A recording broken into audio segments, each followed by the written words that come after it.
Hi everyone, welcome back to my channel. My name's Lee, you're watching Dark Roots Creations, and this is my birthday tag.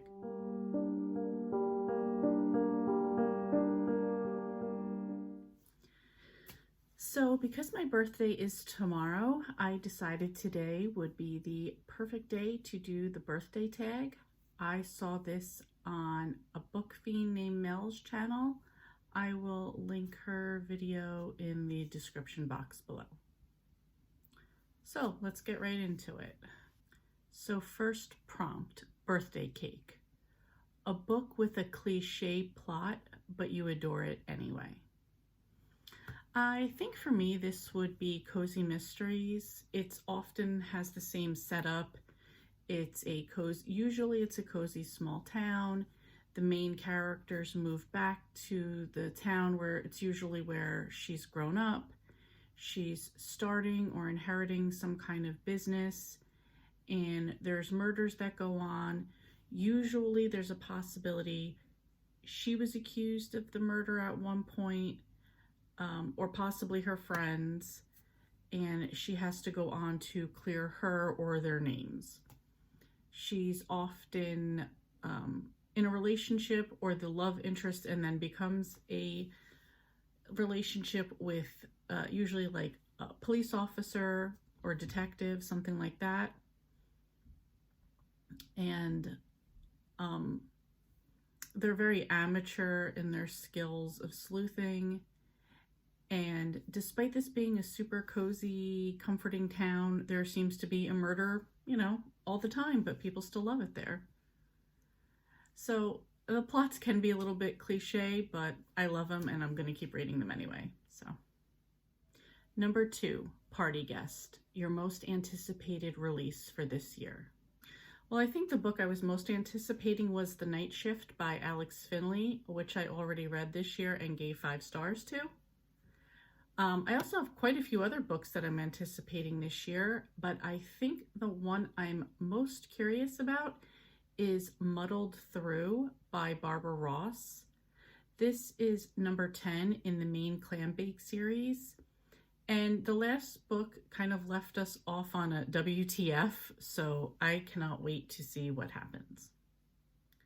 Number 3, birthday presents. A book that surprised you with how much you loved it.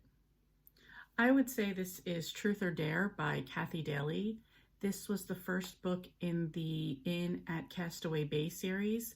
This was my first introduction into Kathy Daly's writing, and I absolutely fell in love right away. Normally, I give cozies, like majority of times, average of 3 stars, maybe a 4 every once in a while.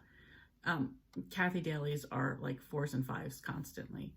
I love her mysteries. I love the writing style. And so far, I've read books in all of her 3 different Bay series, and I really enjoy them all. So, big surprise because I was not expecting that. Number 4, birthday song. A book that deserves all the hype it got. This would be the Greenbone Saga by Fonda Lee. I just finished Jade War and I really enjoyed it.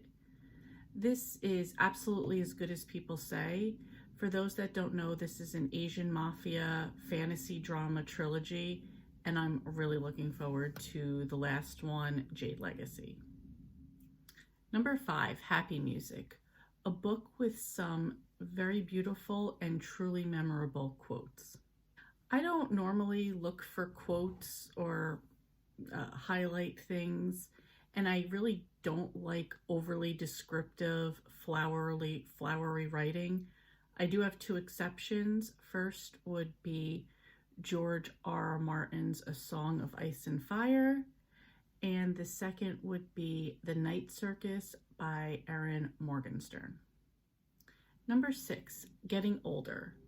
A book you read when you were younger, but you think you'd appreciate more as a more mature reader. This would be Queenie by Michael Korda. It's about a woman who's wrongfully accused of a crime she didn't commit, and she flees to London where she becomes a star. There was so much more I think I would have gotten out of this if I read it when I was older. I do own it. I could go back and read it right now. It was a chunker, which is probably what's stopping me. There was a lot more to the book, but I grew up in the 80s, and parents weren't restricting or monitoring media of any kind like they do now. So I probably read a lot of things I shouldn't have, but that's okay. Number 7, Sweet Birthday Memories. A book that kept you incredibly happy when you were sad or during a demanding time in your life.